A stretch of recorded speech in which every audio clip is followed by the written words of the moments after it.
Pak, sibuk nggak? Sopan kali kau manggil hantu.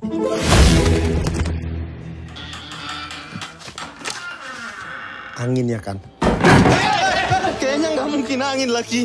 Angin apa yang bisa buka kursi lipat? Mungkin aja. Angin duduk ya kan?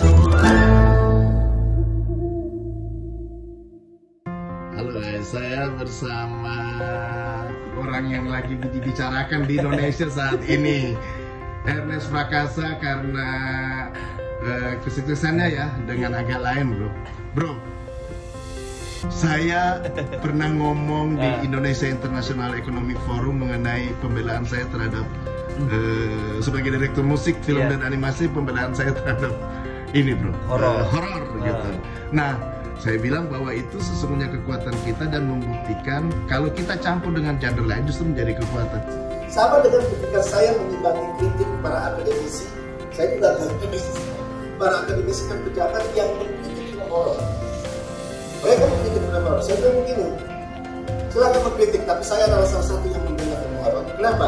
Itu kekuatan kita. Apa indikatornya? 10 juta penonton untuk film apa? KKN Indonesia Menari. Pengabdi setan dan segalanya. So what we have to do? The freedom of expression should be followed by the freedom of interpretation. Saya menginterpretasinya dengan positif. Kalau memang seandainya kekuatan kita di film horror, what we have to do?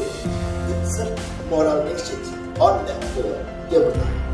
Yang kedua, menjadikan film horror sebagai good, tetapi kemudian dari Indonesia terkonstruksi, tercipta sebuah genre baru yang menggabungkan horor dengan komedi dan drama.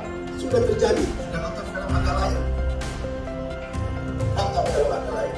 Itu adalah contoh film. 1 bulan lalu November, saya ngomong itu di Indonesia International Economic Forum, kejadian dengan agak lain. Bahwa ternyata film kita, Indonesia, bisa mengkonstruksi genre baru berdasarkan kekuatan kita. Jadi kekuatan kita itu menjadi roots. Dan lu perlukannya bro, gimana gitu bro? Ya kalau soal sebenarnya horor sih sampai kapanpun kan namanya film itu kan cerminan budaya kita juga ya. Kita kan dari kecil itu Indonesia tuh memang dekat dengan mistisisme. Kita dari kecil takut-takut, jangan ke situ. Pohon besar ada penunggunya. Jadi dari kebudayaan cocok. Nggak bisa dinafikan. Emang pasti akan jadi bagian dari kita semua sampai kapanpun gitu. Jadi kita nggak akan pernah. Horor ini bukan musiman karena horor tuh dekat sama masyarakat kita tuh terlalu dekat gitu. Jadi kita sampai kapanpun pasti horor akan jadi kekuatan yang ya udah di-embrace aja, jangan musuhin. Soalnya terlalu dekat sama budaya kita. Tapi ide lo untuk memasukkan gua tahu lu udah orang dari komedi ya, tapi lo ide lo terus campurin horor sama drama bro, insert moral message bro, itu lo lakuin bro. Sebenarnya kalau dari segi drama, kami dari dulu kalau nulis skrip walaupun komedi pasti ada tulang punggungnya pasti dramanya dulu. Tulang punggung ceritanya. Tulang punggung ceritanya drama. Nah, kalau soal kenapa ada unsur horornya, ketika agak lain ini mau dibikin film, kita brainstorming beberapa ide cerita. Nah, kebetulan sejujurnya ini dipilih bukan karena ini ada irisan horornya, lebih kepada kita tergelitik dengan ide ada penjaga rumah hantu yang ada orang kaget meninggal di tempat malah gentayangan dan jadi viral gitu kan. Jadi apa ya? Jadi sangat kekinian sekali rasanya. Jadi itu yang buat kita menarik itu gitu. Mengalahkan kandidat ide-ide yang lain.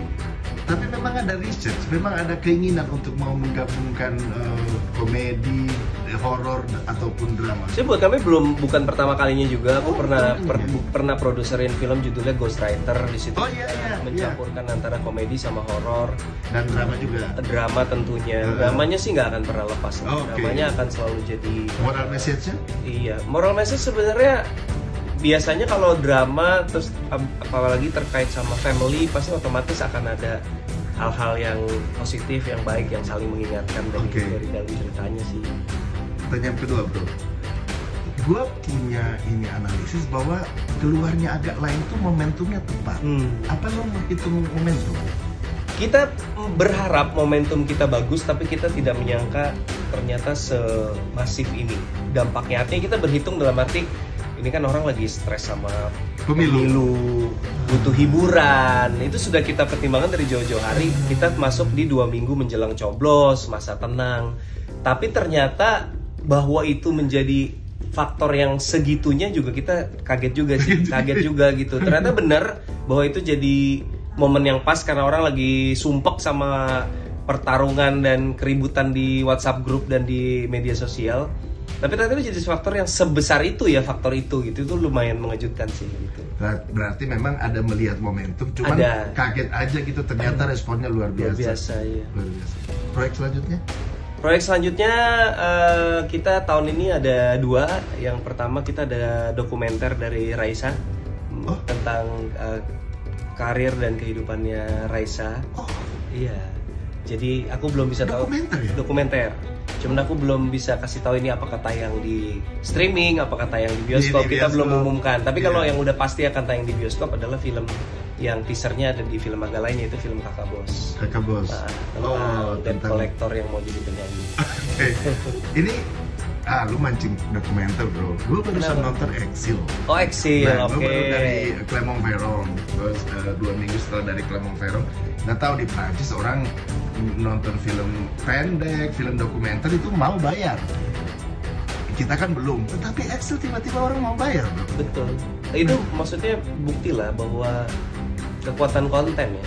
Kekuatan konten maksudnya kita di Imajinari sih udah belajar sejak film pertama, bahkan di Ngeri-Ngeri Sedap, bahwa kekuatan konten itu lebih krusial daripada seberapa banyak followers aktornya, seberapa populer dia sebagai nama besar gitu. Tidak harus. Artinya ya of course it's nice to have big stars ya. Kan kita kesannya jadi prestisius. Tapi itu tidak menjadi determining factor dari apakah penonton akan suka atau tidak.